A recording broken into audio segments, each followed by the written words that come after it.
Hello guys, welcome back to CBox Tutorial Channel, and this is our another topic under chapter 1, which is wind loads. So, tapos na tayo sa pagdi-discuss and pag-solve or pag-compute ng dead loads, live loads, and kung paano na-distribute yung ating dead loads and live loads dun sa slab, which is yung topic natin dun ay yung tributary loading. So ngayon naman, pag-uusapan natin yung wind loads. Pero sabihin ko sa inyo guys, medyo mahaba-haba ang pag-uusapan natin dito. Kasi tignan nyo, yung page ng ating journal ay 20 pages. So medyo mahaba-haba talagang usapan ito. Kasi kapag i-check nyo sa NSCP 2015, yung ating wind loads or yung code or provision sa pag-solve ng ating wind load parameters, talagang sobrang haba. So ito kahit paano medyo shortcut na rin natin siya kahit paano ng konti, okay? So, bakit nga ba natin kailangang i-consider ang wind loads gaya ng dead loads, live loads, and sa tributary loadings? Kasi kapag daw yung speed ng ating wind ay very high, it can cause massive damage to a structure, okay?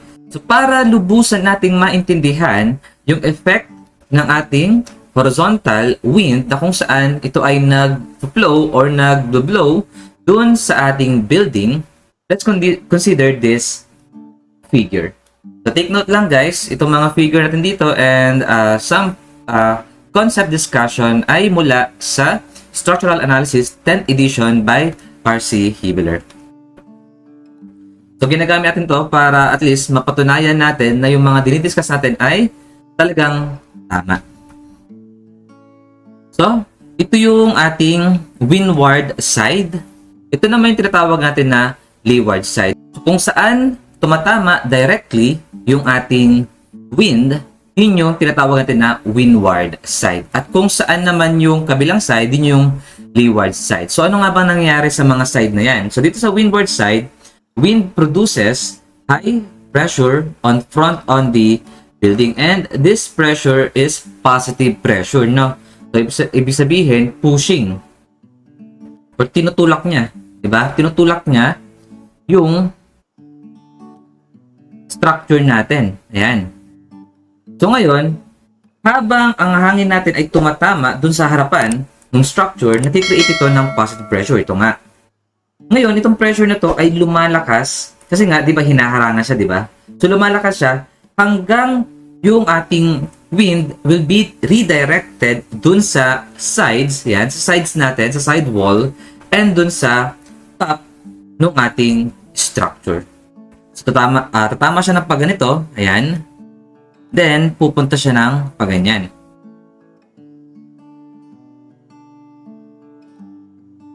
Ayan. Paganyan ang direction ng ating wind. So, kung mababasa nyo rito, wind entering front of the building increases internal pressure.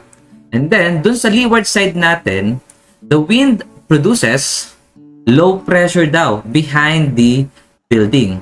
At yung pressure na yon ay natawag natin as suction or negative pressure. At yun yung nagkakos ng damage. Ito, yung damage originates daw at the corners, under eaves, and in the ridge of the roof due to high velocity or low pressure. Kasi para siyang ito, push, itong suction, pull, no? Yan siya, hinihila. So, hinihila niya itong mga to, paganyan. Yan, paganyan siya. Nakita niyo yung direction, no? Paganyan. Hinihila niya. Kaya, nagkakaroon tayo ng damage. So, since nagkakaroon tayo ng damage yan due to wind loads, kaya kailangan natin i-consider yung parang velocity or pressure na tatama dun sa ating structure. So the effect of lateral loadings developed by the wind can cause rocking or leaning of a building frame. So para ma-resist natin or kahit paano mabawasan natin yung effects na nakakos ng ating lateral loads by the wind, ang ginagawa ng mga engineer natin is naglalagay tayo ng cross bracings. Ito, ayan. Ito yung cross bracings natin. Or knee bracing. And sometimes diagonal bracing. So diagonal, parang sa truss, di ba? Parang ganoon siya. Yun ang ginagawa natin para ma-resist daw natin yung lateral loadings na nakakos ng ating wind. So marami tayong kailangang i-consider kapag aalamin natin yung effects ng wind. Kagaya ng nung density and velocity ng air, yung angle of incidence of the wind, the shape and stiffness of the structure kasi nakadepende rin yun kung simple ba yung shape ng ating ng ating structure or hindi, and also the roughness of its surface.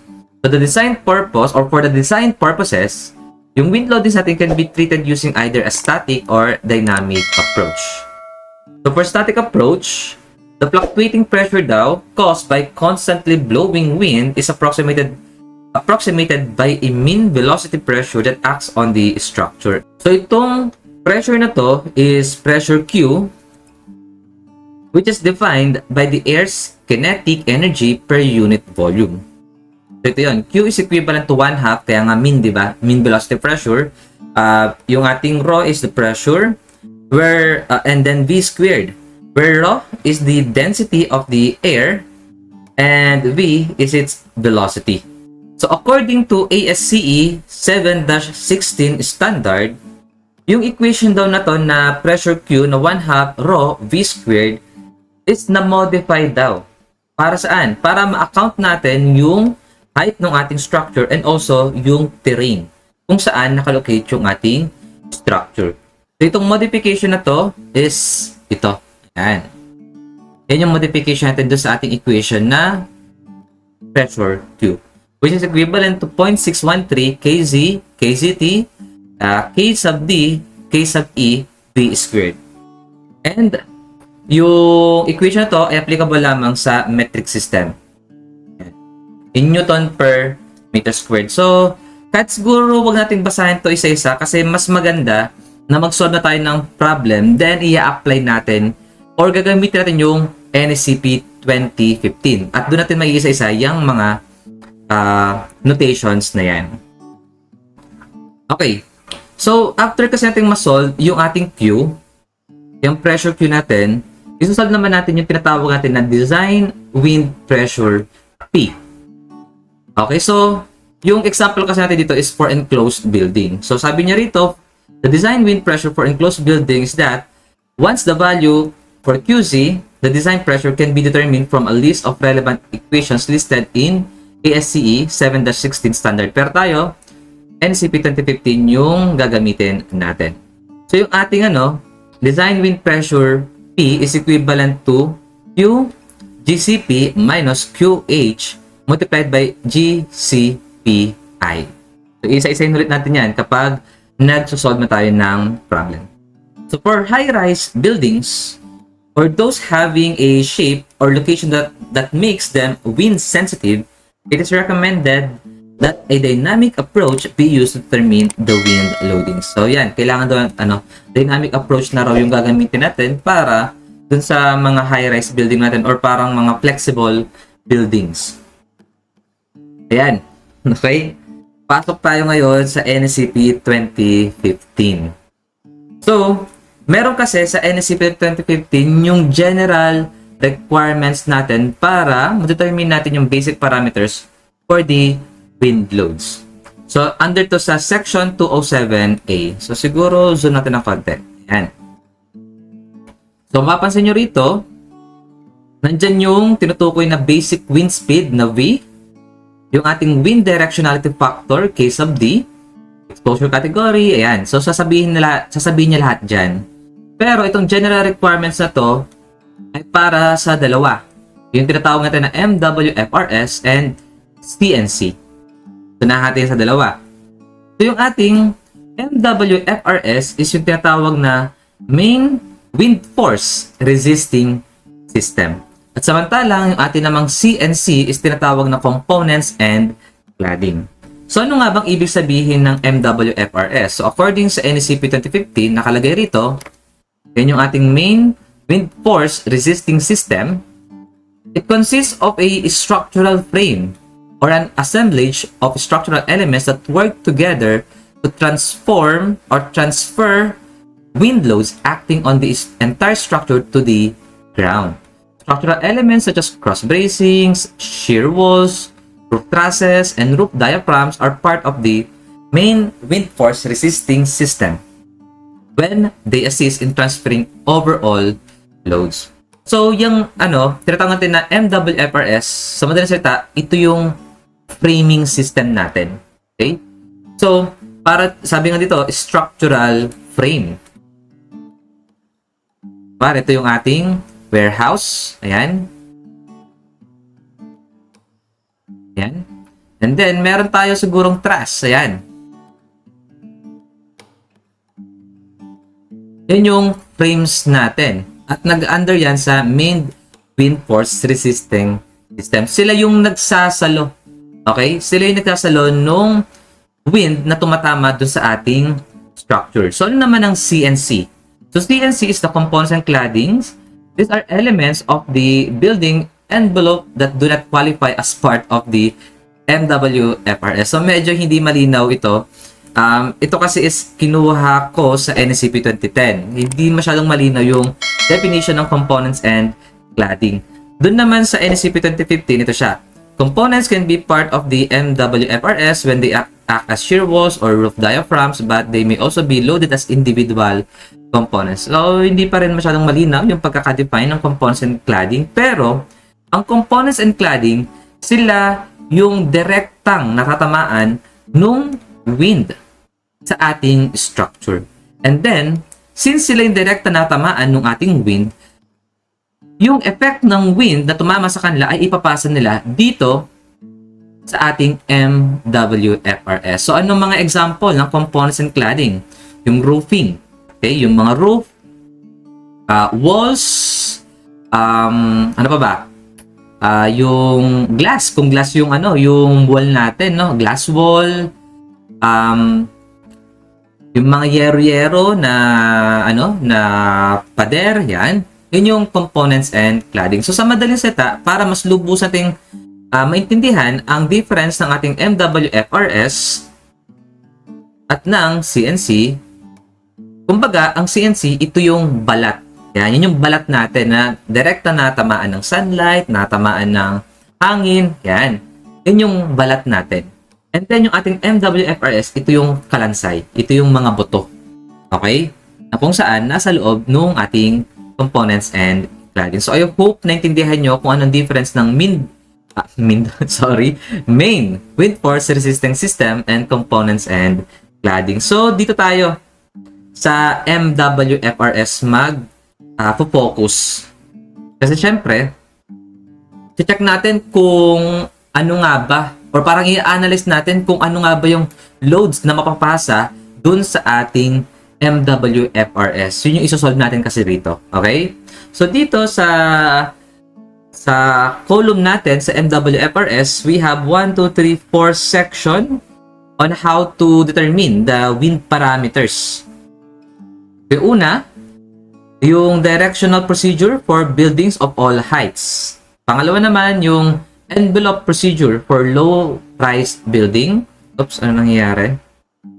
And then, section 207D, directional procedure for building appurtenances or roof overhangs and parapets and other structure. And 207F, wind tunnel procedure for any buildings or structure. So, saan tayo nakafocus? Dito sa 207B, directional procedure for buildings of all heights. Pwede rin naman dito sa 207C, pero mas maganda kasi yung 207P kasi general na to of all heights na tayo. So, dito tayo, or ito yung gagamitin natin na provision or section ng ating NSCP 2015. So, wag na tayo magpatumpik-tumpik pa. Mag-solve na tayo ng problem. So, this is our example. Nakalagay 1, pero isa lang talaga example natin dito sa wind loads kasi sobrang haba nga ng solution and discussion. So, the enclosed building shown in the photo is used for storage purposes. And it is located on open, flat terrain where the wind speed is 50 meter per second. Yan. Meron na nakabigay na V. Pero mamaya di-discuss ko pa rin kung saan nga ba natin kukunin yung V na yan. So, when the wind is directed as shown, ito yung ating wind, dyan daw nag-start, determine the design wind pressure, yung ating P, acting on the roof and sides of the building using NSCP 2015. So, yung source ng ating figures and also the problem is from Structural Analysis 10th edition by R.C. Kipler. So, ngayon, puntahan natin yung NSCP 2015 dun sa 207B, Directional Procedure for Buildings of All Heights. So, zoom natin para mabasa natin ng maayos. So, table 207B.2-1. This is the steps to determine the MWFRS wind loads for what? For enclosed, partially enclosed, and open buildings of all heights. So, dun tayo sa enclosed. So, pasok pa rin tayo. Diba nakalagay sa atin ay enclosed yung ating building. So, under pa rin tayo rito. Pero kung sakali man na partially enclosed or open buildings of all heights, pasok pa rin dito sa table na to. So, step number 1. Ang kailangan daw natin na ma-determine is yung risk category of the building or other structure. Ito naman ang maganda sa NSCP. Meron siyang table and step-by-step procedure tapos ilalagay niya rito yung mga table. Ang mahirap nga lang is, napapansin nyo, nasa na tayo? Section 207. Tapos itong table na to ay galing pa sa 103. So kapag ito nakalagay 200, ibig sabihin chapter 2. Ito naman 100, nasa chapter 1 pa siya. So, hahanapin mo pa siya ron, no? Doon sa chapter 1, itong table na to. Pero syempre, para hindi na tayo masyadong mahirapan, kinuha na natin yung mga table na nandito. Yung mga kailangan na table under sa ating step-by-step procedure. So, sabi niya rito sa step number 1, punta raw tayo sa table 103-1. Ano ba meron doon? Yung tinatawag natin na occupancy category. So, we have 5 types of occupancy category. Yung 1 is the essential facilities. Number 2 is hazardous facilities. Number 3 is special occupancy structure. Number 4, standard occupancy. And number 5 is miscellaneous structure. Ano-ano nga ba meron dyan sa occupancy category?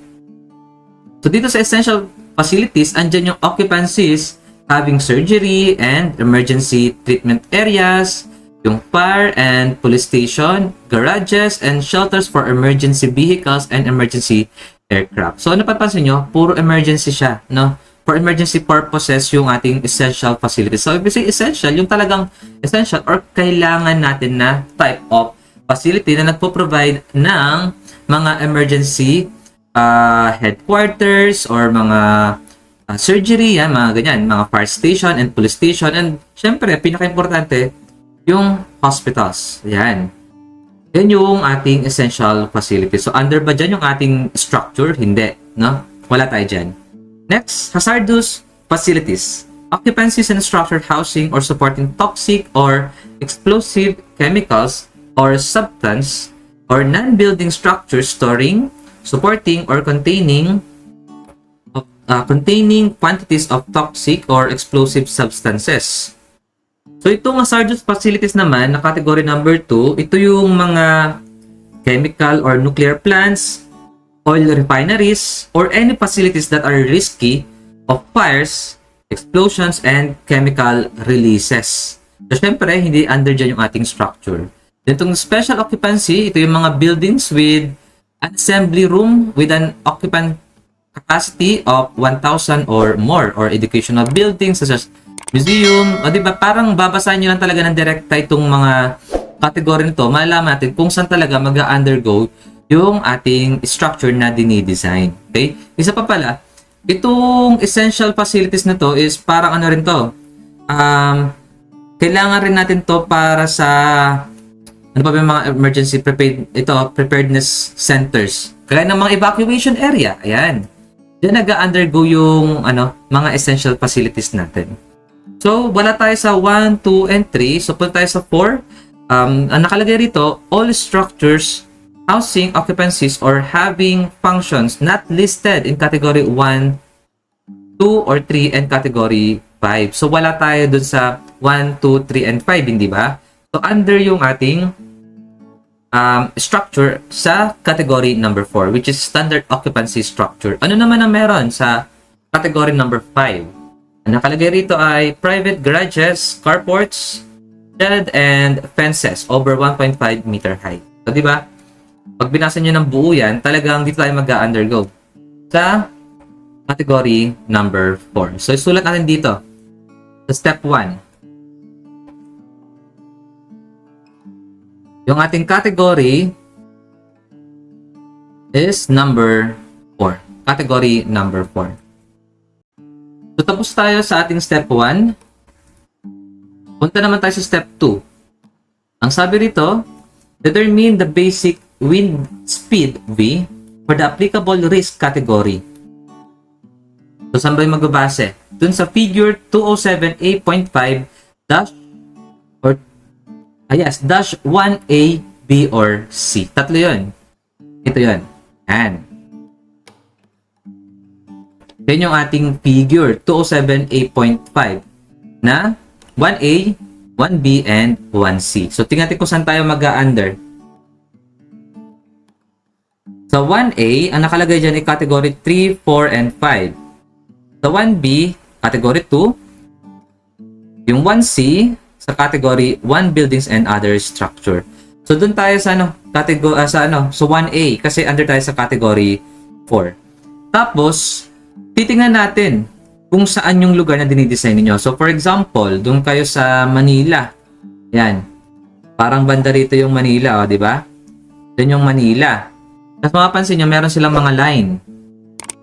Tapos sa bawat line na doon, meron nakalagay na number. Ito 280, 290, 250, ito 260. Yung unit na nandyan sa ating figure is in kilometer per hour. Yun yung velocity natin. So, ang gagawin natin dyan is i-convert natin yan into meter per second. Kasi yun yung kailangan natin na V. Meter per second, hindi kilometer per hour. So at least ito, tinuro ko sa inyo kung paano tayo kukuha nung wind speed natin na V.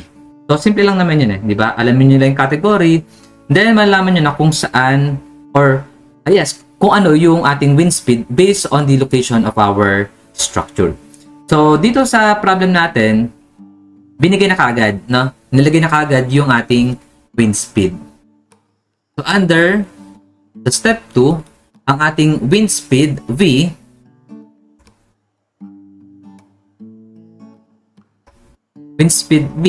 is equivalent to 50 meter per second.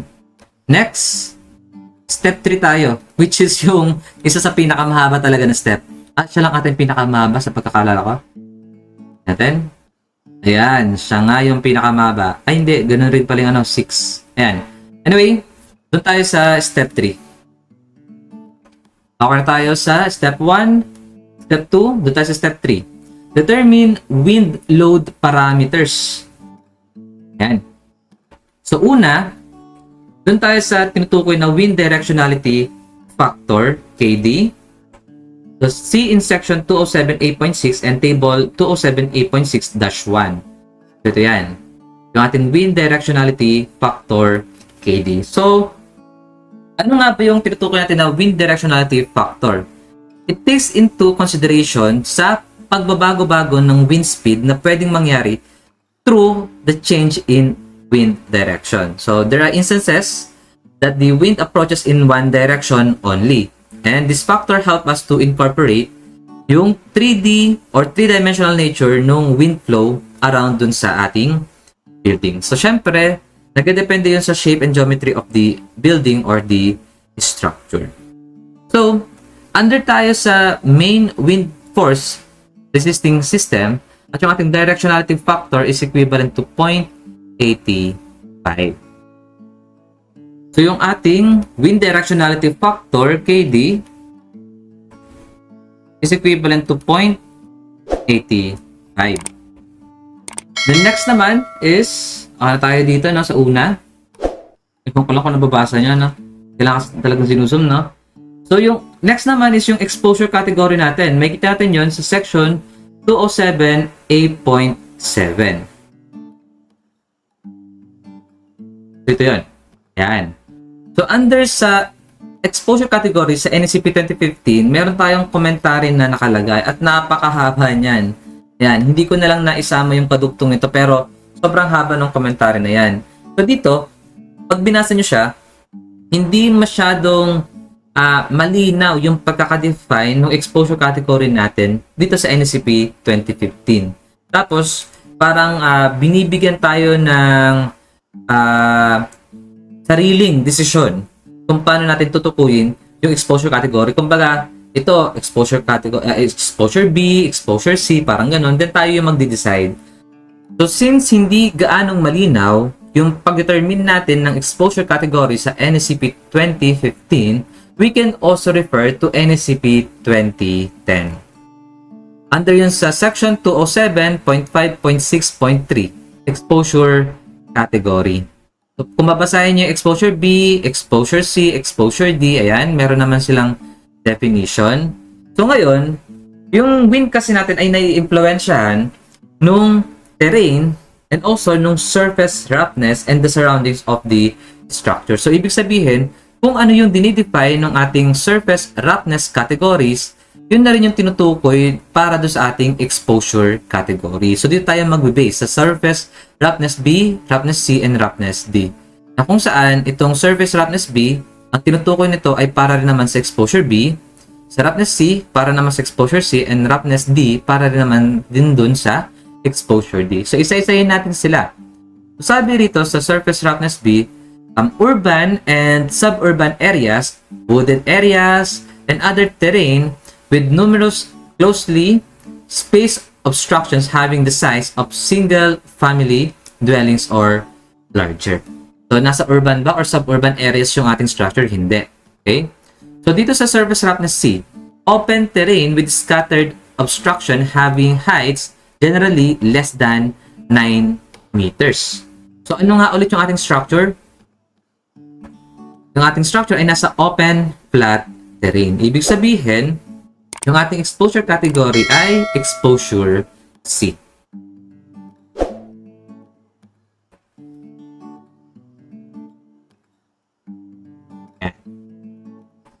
Then copy natin. Baka makalimutan natin yan. Next na tayo. Tapos tayo dyan, no? Mahaba-haba yun, no? Ilagay natin dito. And, okay na rin tayo sa exposure category. Doon naman tayo sa topographic factor. KZT. So, makikita natin yung ating topographic factors sa section 207.8.8 and dun sa table 207.8.8-1. So, para sa nga ba yung topographic factor? So, the local terrain significantly affects yung ating wind flow patterns around the structure. So, nangyari kasi, habang yung ating wind speed ay nag-flow over an elevated terrain, mas tumataas yun. Okay, kagaya nito. Ayan. Ito, escarpment, and ito yung 2D ridge or 3D axis symmetrical hill. So, mangyari dyan, ito yung width natin, no? Ayan. Then, since meron ditong escarpment, tataas siya, di ba? So, habang tumataas yung ating wind, mas nag-i-increase yung kanyang wind speed. So, ito yung ating topographic factor. So, para lang sa sa mga may burol, okay, or parang elevated yung yung pagkatayuan ng ating structure. So, the wind speed up effect shall be included in the calculation of design wind loads by using the factor KZT. So, KZT is equivalent to 1 plus K1 plus K2 plus K3 squared, where K1, K2, K3 are given in figure 207.8.8-1. Ito yun eh. Yan. Hindi, table yan. I think table yan. Ito yun, no? Yan, yung table natin. Topographic multipliers for exposure C. Ito yung K1 multiplier natin, K2 multiplier, and K3. So, napakarami yan. So, kapag yung ating structure ay nasa escarpment or nasa elevated area, so kailangan alam natin yung overall height na H, tapos yung LH na to. Ito. Yung LH na yan. Para makita natin dun sa ating table. Topographic multipliers for exposure C. Then, kukuha natin yung ratio ng H and LH. Ayan. Then, kukuha natin sa ridge, escarpment ba yan? Sa axis symmetrical hill ba yan? Ayan. So, pipili lang tayo dyan. So, madali lang naman siyang, kunin, di ba? Kunin nyo lang yung ratio ng H and LH. Pero, ano ba yung condition para sa ating structure? Kasi nakalagay sa structure natin ay nasa open flat terrain daw. So, since nasa open flat terrain daw siya, dito tayo. Ang ating KZT is equivalent to 1.0.